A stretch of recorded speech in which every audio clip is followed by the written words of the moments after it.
La milice Codeco libère 161 personnes à Landa. Un geste d'humanité dans un contexte de tensions persistantes en Ituri. Dans un contexte marqué par des violences récurrentes et des tensions intercommunautaires dans la province de l'Ituri, en République démocratique du Congo, RDC, un événement porteur d'espoir a récemment capté l'attention. Mardi 4 mars, la milice Codeco, coopérative pour le développement du Congo, a libéré 161 personnes à Landa, une localité située sur les rives du lac Albert. Ces civils, pris en otage pendant 2 jours lors des affrontements entre les forces armées de la RDC, FARDC, et le groupe armé Zaïre, ont finalement retrouvé la liberté grâce à l'intervention d'une délégation locale et à des négociations avec les miliciens. Un enlèvement dans un contexte de violence.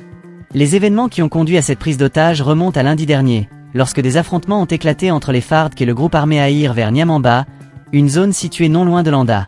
Prises au piège dans ce conflit, 161 personnes, dont des femmes, des enfants et des malades, ont été enlevées par les miliciens de la Codeco alors qu'elles tentaient de regagner leur village après le retrait des belligérants. Pendant 48 heures, ces civils ont été retenus dans la brousse, exposés aux intempéries et privés de nourriture. Selon un activiste des droits de l'homme présent sur place, les conditions de détention étaient extrêmement difficiles, mettant en péril la santé et la vie des otages, en particulier des plus vulnérables. Une mobilisation rapide pour la libération. Dès que les autorités locales de Chomia, une ville voisine, ont été informées de la situation, des démarches ont été immédiatement amorcées pour obtenir la libération des otages. Une délégation composée de membres du comité local des jeunes et d'activistes des droits de l'homme s'est rendue à Landa pour négocier avec les miliciens de la Codeco. Après des échanges tendus mais constructifs avec un commandant de la milice, les 161 civils ont finalement été relâchés. Ils ont ensuite parcouru plus de 10 km à pied pour rejoindre le centre commercial de Chomia, où ils ont reçu les premiers soins et un soutien psychologique. Des rescapés marqués par l'épreuve. Parmi les personnes libérées, certaines ont immédiatement pris la décision de quitter la zone pour se réfugier à Kazeni, une localité plus sursituée à proximité. D'autres ont choisi de traverser le lac Albert pour s'installer en Ouganda, fuyant les violences persistantes dans la région. Les malades, quant à eux, ont été pris en charge dans une structure médicale locale, où ils reçoivent des soins adaptés à leur état.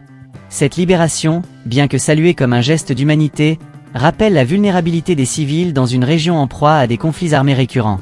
Les habitants de l'Ituri, en particulier ceux vivant dans les zones rurales, sont souvent pris en étau entre les différents groupes armés et les forces gouvernementales, subissant les conséquences dévastatrices de ces affrontements. La Codeco, une milice aux motivations complexes. La Codeco, à l'origine de cette prise d'otage, est une milice active dans la province de l'Ituri depuis plusieurs années. Initialement formée pour défendre les intérêts de la communauté landue face aux attaques des groupes armés rivaux, la Codeco a évolué pour devenir une force complexe, aux motivations à la fois politiques, économiques et ethniques. Ces dernières années, la milice a été impliquée dans de nombreux actes de violence, notamment des attaques contre des civils, des enlèvements et des pillages. Cependant, la libération des 161 otages à Landa pourrait indiquer une volonté de la part de certains commandants de la Codeco de montrer un visage plus humain, ou du moins de répondre aux pressions locales et internationales. Un contexte sécuritaire préoccupant en Ituri. La province de l'Ituri, riche en ressources naturelles mais marquée par des décennies de conflits intercommunautaires, reste l'une des régions les plus instables de la RDC.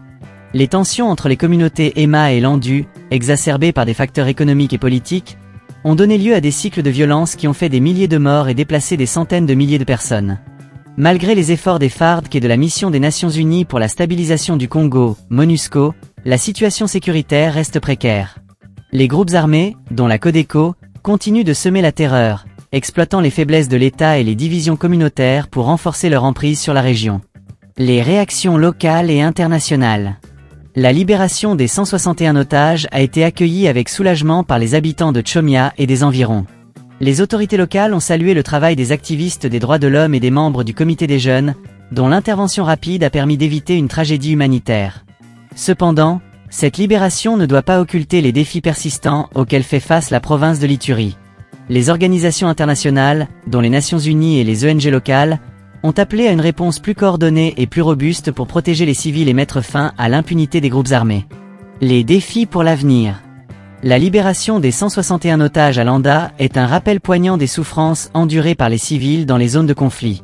Elle souligne également la nécessité de renforcer les mécanismes de protection des populations vulnérables et de promouvoir des solutions durables pour mettre fin aux violences en Ituri. Parmi les mesures prioritaires figurent le renforcement des capacités des FARC, la mise en place de programmes de désarmement, démobilisation et réinsertion, DDR, pour les membres des groupes armés, et la promotion du dialogue intercommunautaire pour apaiser les tensions ethniques. Conclusion. La libération des 161 personnes par la milice Codeco à Landa est un événement porteur d'espoir dans un contexte marqué par la violence et l'instabilité. Cependant, il ne s'agit que d'une étape dans un long processus visant à rétablir la paix et la sécurité en Ituri. Les autorités congolaises, avec le soutien de la communauté internationale, doivent redoubler d'efforts pour protéger les civils, désarmer les groupes armés et promouvoir la réconciliation entre les communautés. Seule une approche globale et inclusive permettra de mettre fin au cycle de violence qui ravage la province de l'Ituri et d'offrir un avenir meilleur à ses habitants. En attendant, les 161 rescapés de Landa, bien que libérés, portent les stigmates de leur épreuve. Leur histoire est un rappel poignant de l'urgence d'agir pour protéger les civils et construire une paix durable en RDC.